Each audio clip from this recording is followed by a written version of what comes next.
Oke, baik.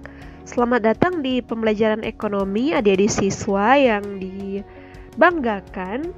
Pada saat ini kita akan masuk pada materi pembelajaran terkhusus di pembelajaran kelas 10 SMA. Nah, materi kita saat ini berbicara tentang pengantar dasar ilmu ekonomi. Mari kita perhatikan video pembelajarannya. Nah, saat ini kita akan mulai pada apa arti ekonomi? Jadi sebelumnya adik-adik sudah pernah mendengar ekonomi itu seperti apa. Jadi sudah pernah belajar di bangku SMP dan kembali saat ini kita akan belajar apa arti dari ekonomi. Nah, bahasa ekonomi berasal dari bahasa Yunani, yaitu penggalan kata dari oikos atau oiku dan nomos dengan arti peraturan rumah tangga. Kemudian, ekonomi juga merupakan semua yang menyangkut hal-hal yang berhubungan dengan kehidupan dalam rumah tangga. Kemudian, ekonomi juga merupakan ilmu yang mengatur rumah tangga. Jadi RT ini adalah rumah tangga. Nah, adik-adik, di dalam RTK, lingkaran biru ini, RTK atau RTP, maksudnya adalah rumah tangga konsumen atau rumah tangga produsen. Nah, di dalam RTK dan RTP, pelaku kegiatan terdiri dari unit terkecil, jadi hanya konsumen atau produsen. Kemudian aktivitas kegiatannya sederhana dan kebijakannya relatif sederhana karena unit terkecil, masih dalam unit terkecil. Nah, perhatikan di sini ada lingkaran RTK, RTP, kemudian RTK juga. Nah, kalau kita berbicara tentang RTK dan RTP, dalam ekonomi itu kita belajar masih dalam sudut pandang mikro. Maksudnya adalah sudut pandang yang berskala lebih kecil, jadi hanya menyangkut unit-unit terkecil. Dalam hal ini adalah RTK atau RTP, rumah tangga konsumen atau rumah tangga produsen. Nah, kemudian di dalam lingkaran yang besar ini, lingkaran hitam ini, itu merupakan sudut pandang makro. Sudut pandang makro adalah kebalikan dari sudut pandang mikro, yaitu sudut pandang yang berskala lebih besar, yaitu dikuasai oleh negara. Jadi kalau dalam sudut pandang makro sudah berskala lebih luas, dalam hal ini contohnya negara. Nah, adik-adik siswa, apa yang adik-adik ketahui tentang perbedaan ekonomi mikro dan ekonomi makro? Mari kita lihat sejarah kelahiran ekonomika. Jadi pada tahun 1776 dikemukakan oleh Adam Smith dalam mezhab klasik. Nah, Adam Smith ini merupakan bapak ekonomika klasik pada tahun 1776. Lahirnya ekonomika. Jadi sekali lagi, kelahiran ekonomika pada tahun 1776 oleh Adam Smith yang terlihat pada mezhab klasik atau Adam Smith ini merupakan bapak ekonomi klasik. Nah, sedangkan pada tahun 1936 lahirlah bapak ekonomika modern, yaitu John Maynard Keynes dalam mezhab Keynesian. Jadi seperti ini John Maynard Keynes dalam mezhab Keynesian. Jadi ada bapak ekonomika klasik dan ada bapak ekonomika modern. Nah, ekonomika atau ilmu ekonomi, kebutuhan manusia cenderung tak terbatas. Manusia senantiasa tidak pernah merasa puas, baik dalam hal barang maupun jasa. Kalau barang berkaitan dengan jumlah, kalau jasa berkaitan dengan mutu. Nah, sedangkan sumber daya pemuas kebutuhan relatif terbatas. Sehingga sumber daya yang diperoleh itu tidak dengan cuma-cuma, jadi harus diperlukan pengorbanan. Nah, kita perhatikan kolom yang di atas dan di bawah. kebutuhan manusia cenderung tak terbatas, sedangkan alat pemuas kebutuhan itu relatif terbatas. Maka akan menimbulkan yang namanya kelangkaan atau scarcity. Nah, adik-adik, ada beberapa faktor yang menyebabkan kelangkaan, seperti halnya manusia cenderung tak terbatas kebutuhannya sehingga alat pemuas kebutuhan relatif terbatas. Ada juga karena keterbatasan benda, pemenuhan kebutuhan yang dari alam. Kemudian ada juga kerusakan sumber daya alam akibat ulah manusia, sehingga terjadinya kelangkaan. Ada juga keterbatasan karena kemampuan manusia yang mengelola sumber daya ekonomi, sehingga tidak dapat memenuhi kebutuhan manusia. Dan juga peningkatan kebutuhan yang lebih cepat dibandingkan dengan penyediaan sarana pemenuhan kebutuhan. Nah, bagaimanakah agar supaya kelangkaan ini tidak serta-merta selalu ada, walaupun kelangkaan ini pasti akan ada dalam segi ekonomi? Maka harus dibutuhkannya optimalisasi. Jadi sekali lagi harus dibutuhkan optimalisasi dengan berdasarkan pada prinsip ekonomi. Nah, saat ini adik-adik kita masuk pada definisi ekonomi menurut para ahli. Di sini ada teori dari Adam Smith, ada juga teori dari John Maynard Keynes, ada juga teori dari Alfred Marshall, teori dari Mankiw, dan juga ada teori dari Paul Samuelson. Nah, dari beberapa teori yang dikemukakan oleh para ahli, maka kita akan menarik kesimpulan. Kesimpulan di sini adalah ilmu ekonomi adalah suatu ilmu yang mempelajari tingkah laku manusia, menggunakan dan memanfaatkan sumber daya yang terbatas untuk memenuhi kebutuhannya. Nah, sehingga dari kesimpulan ini menitik beratkan perhatian dan analisis pada barang-barang yang berguna bagi manusia dan kelangkaan. Nah, adik-adik, bagaimanakah pembagian ilmu ekonomi? Jadi, sebelumnya kita sudah belajar kelahiran dari ekonomika, kemudian kesimpulan pengertian dari ekonomi, maka akan ada pembagian ilmu ekonomi.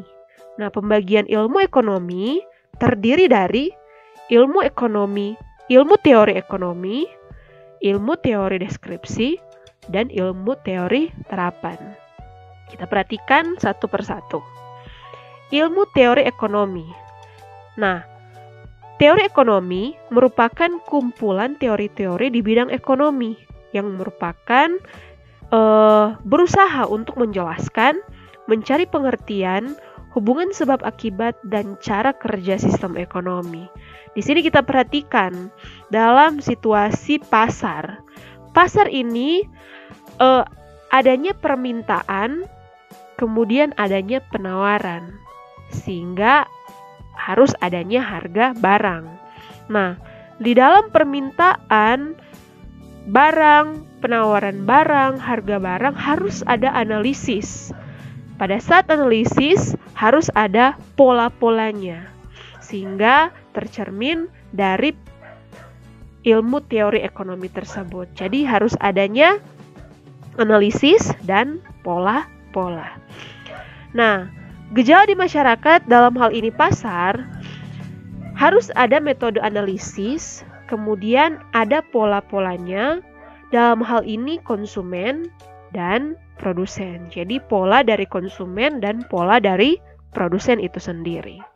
Nah, kalau konsumen polanya seperti apa? Nah, kalau konsumen, kami sebagai konsumen pada saat harga murah, kami akan memberi barang lebih banyak karena murah harganya.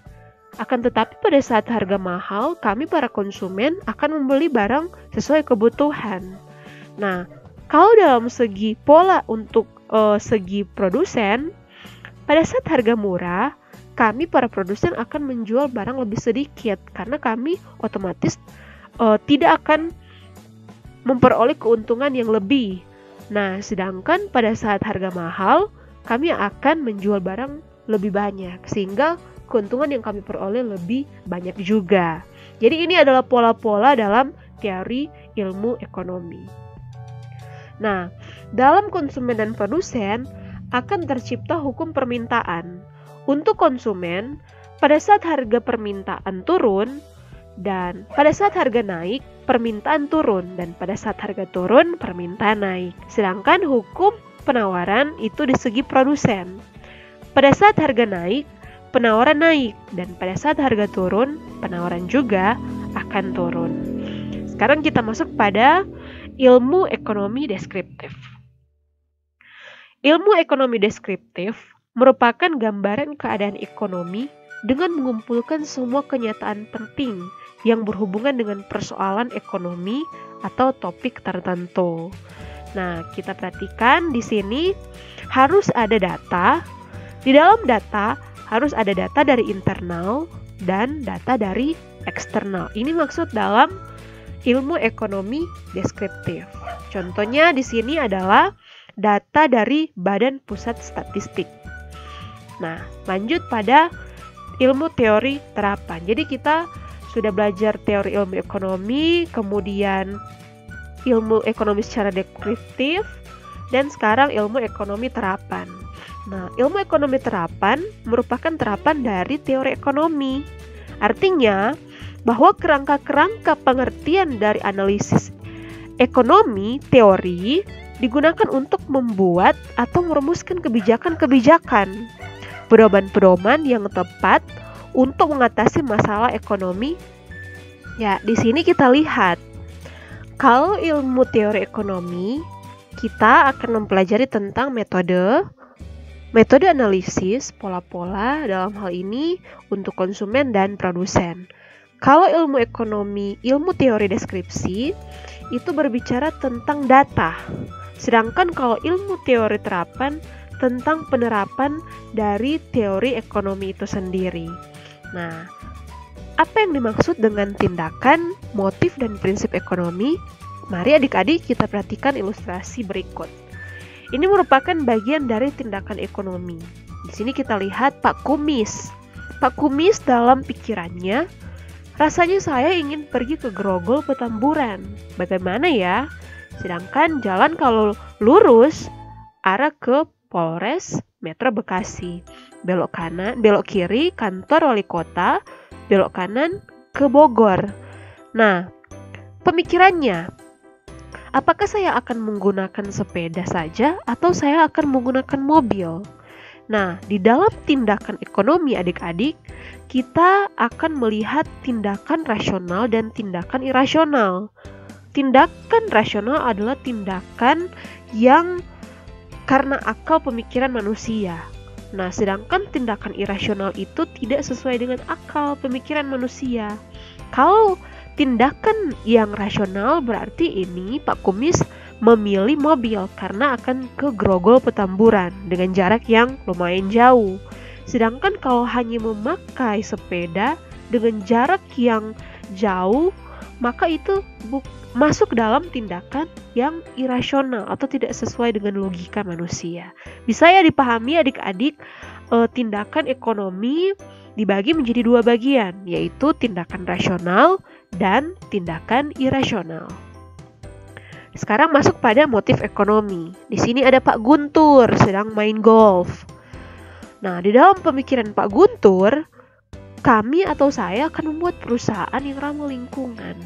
Nah, motif ekonomi itu pertama, motif mencari keuntungan, motif sosial, dan motif pribadi. Kita kembali pada ilustrasi tadi, berarti motif mencari keuntungan sudah ada di benak Pak Guntur ini karena akan membuat perusahaan. Motif sosial ini, kalau motif sosial berarti pada saat dia membuat perusahaan, maka akan banyak pekerja yang akan bekerja sehingga dapat penghasilan. Kalau motif pribadi itu berdasarkan pemikiran inisiatif dari pribadi, dalam hal ini ilustrasi ini adalah pribadi dari Pak Guntur. Nah, itu masuk dalam motif ekonomi. Sekarang masuk pada ilustrasi prinsip ekonomi. Pak Kumis, dalam pemikirannya juga, saya harus untung, tapi saya tidak mau keluar banyak uang. Nah, kita perhatikan prinsip ekonomi. Prinsip ekonomi adalah dengan pengorbanan tertentu meraih manfaat maksimal atau meraih manfaat maksimal dengan pengorbanan tertentu. Nah, perhatikan di sini adik-adik, ada manfaat maksimal dan pengorbanan tertentu. Nah, meraih manfaat maksimal dengan pengorbanan tertentu atau dengan pengorbanan tertentu meraih manfaat maksimal. Begitu juga pada saat pengorbanan minimal, meraih manfaat tertentu dengan pengorbanan minimal, kemudian dengan pengorbanan minimal meraih manfaat tertentu. Jadi ini bagian dari prinsip ekonomi yang benar. Nah, prinsip ekonomi yang salah adalah meraih manfaat maksimal dengan pengorbanan minimal. Tidak mungkin kita ingin mendapatkan sesuatu yang lebih pada saat kita mengorbankan sesuatu yang tidak sesuai dengan apa yang kita harapkan. Begitu juga pengorbanan yang minimal dengan meraih manfaat maksimal. Jadi ini bukan merupakan prinsip dari ekonomi. Nah, selesai untuk materi pengantar ilmu ekonomi pada saat ini. Semoga materi ini bisa adik-adik pahami untuk dipelajari kembali. Silakan review kembali video ini agar supaya jikalau ada materi yang sempat tidak dipahami bisa di-review kembali. Terima kasih, semoga bisa menjadi pembelajaran untuk adik-adik di mata pelajaran ekonomi ini.